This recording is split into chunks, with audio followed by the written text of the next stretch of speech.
So in moving the motion on behalf of the Anti-Austerity Alliance and Socialist Party TDs tonight, we're offering the Government a chance to withdraw the water charges which are hated and reviled throughout the length and breadth of this country, and also offering them a chance to disband Irish Water, the bottomless pit which has eaten up 539 million on water meters, 85 million on consultants and millions more on other expenditure. To retreat in an organised fashion from this debacle, to pull back your troops, if you like, in a disciplined way from a battle that you're clearly losing. Now, the Government has made many mistakes, but one of them of late is believing its own propaganda, that people had accepted the discount water charges introduced in a panic last November, and that somehow the protest movement had ebbed and retreated to a small group. Since when has tens of thousands of people filling up O'Connell Street during a Triple Crown victory been a protest movement in retreat or dwindling? Now, the Minister, Alan Kelly, yesterday claimed that people were now coming on board, they were jumping on the water charges train. If people are jumping on board, why did the Minister feel it necessary to go and push them today by issuing threats of deduction at source of the water charges, a threat that he knows is idle? The water charges have become a lightning conductor for the suffering of 6 years of austerity of ordinary people in this country. Now, of course, in many ways they're no worse than other austerity measures that preceded them, such as the universal social charge, the property tax, the housing and mortgage debt that's been left hanging around people's necks. But there's one major difference with the water charges, and that is that people have control over it and that we can win on this issue. People have the power to withhold payment and to engage in a mass campaign of civil disobedience without needing the permission of anyone, like a trade union leader or anybody else. Now, Alan Kelly the Minister spoke about fairness, that everyone must pay and make a contribution. The water charges is a highly regressive measure. A millionaire pays the same as a minimum wage worker. How could that be considered in any way progressive? For example, in the budget in 2015, the Government saw fit to give a tax cut to the top 17% of earners of 405 million and to levy a water charge of 290 million on the rest of us. So tax cuts for the wealthy and water charges for the poorest. But the water charges can never be fair or democratic. The Minister is out bullying and threatening today when he said something quite different 4 years ago, when he opposed water charges and got elected on that basis.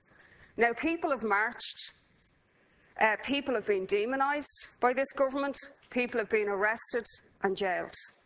Now people have to use the best and only way that we have to win and get the water charges abolished, and that is a mass collective refusal to pay the bills in 1 week's time. That's essential to defeat the water charges, to make Irish Water financially unviable, to deprive it of revenue, and to make it politically impossible for this or a future government to maintain the water charges. Just imagine when a general election is at its peak, is most likely to take place in a year's time, non-payment of the water charges could be at its peak. You could have a situation where 4 or 5 doors out of every 10 that are canvassed by the government parties will be not paying the water charges, with many others also opposing it. And after 1 year of non-payment, by the time a general election is called, a new government will have to abolish the water charges if that's achieved. And let's be clear, if people pay, no matter what the promises of parties that are saying that they'll abolish the water charges, if a new government comes in and people are paying the water charges, they will maintain the water charges. They will come under the same pressure from the Troika that your government has come under and had their arms twisted for the last 6 years, with arguments that we've spent a lot of money, etc., etc.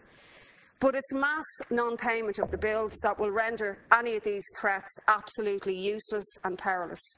And this, let's be clear, is the situation. There are no penalties for 1 year and 3 months of non-payment of the water charges. Nothing can happen till after a full year of non-payment. by which time there will be a general election. Now, at the 11th hour today, the Minister and some in the compliant media, owned by billionaires, some of whom have a vested interest in pursuing the water charges agenda, have put out a spin that new legislation is being brought in to deduct the water charges at source. The water charge is a utility, not a tax. If the government wants to deduct utility bills from people's earnings, it will have to bring in legislation through this House, a major piece of legislation. And even if it does that, it still has to bring people to court and persuade a judge to impose an attachment order on the wages or welfare of that person. Now, how can this government or any government bring 500,000 or even 1 million non-payers through the courts? It's simply impossible. That's why mass non-payment is absolutely key to abolishing the charges. And of course, if the Minister does dare to tinker around with this legislation for a third time and to introduce such a law, other utilities might as well get in the queue then. The ESB, the TV licence and on board GOSH, because a precedent will have been set by this government to deduct any bill that people can't afford from their earnings. And if you contrast the threat, which we saw in independent newspapers today, to have fast-tracked court hearings to deal with this issue, it certainly contrasts with the hands-off attitude that this government has taken to the bankers, to the developers, to the rich and wealthy who brought this country to ruin. There was no fast-track courts or any courts at all for them. And it's quite obscene as well that the Big Brother actions being taken by this government, such as turning landlords and councils into debt collectors for Irish Water. I received 2 letters today from council tenants.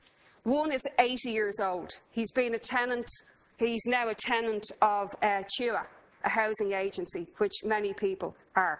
He received a letter telling him his details must be handed over by the housing agency, and that if he didn't pay his bill, he wasn't in fulfilment of his tenancy. In other words, threatening an elderly man with eviction.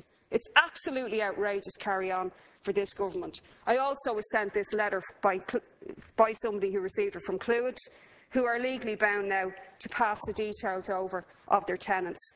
Scaring people is quite unbelievable. The very people that the Labour Party in particular promised to protect. And in finishing up, I have 1 or 2 words to say for the Labour Party. Their treachery to working class people knows absolutely no bounds, and neither does, I'd have to say, their political stupidity in taking on the most savage roles in this government: water, housing crisis and, of course, the Ministry of Social Destruction. And today's threats are the obituary in reality for the Labour Party, because people are reacting with outrage at the contrast in treatment of ordinary people to the well-heeled in society. And the Labour Party deserves everything that's coming its way, because the Minister has threatened the poorest people today. But 4 years ago, this is what the Labour Party said. They were going to protect people from Fine Gael cuts and from displays in the House are not in order. And from a €238 water charge. But actually what they've done is they brought in a €260 water charge, which is actually higher than what they said the Fine Gael was standing over. And you've given people that, and you've broken every single other promise that you said that you would make. And really, this is, if the Labour Party doesn't take this opportunity in particular to withdraw the water charges tomorrow night to vote with our motion, that's been given them an opportunity to save themselves from political extinction, and I'd strongly advise them and Fine Gael to avail of this opportunity. Thank you, Deputy.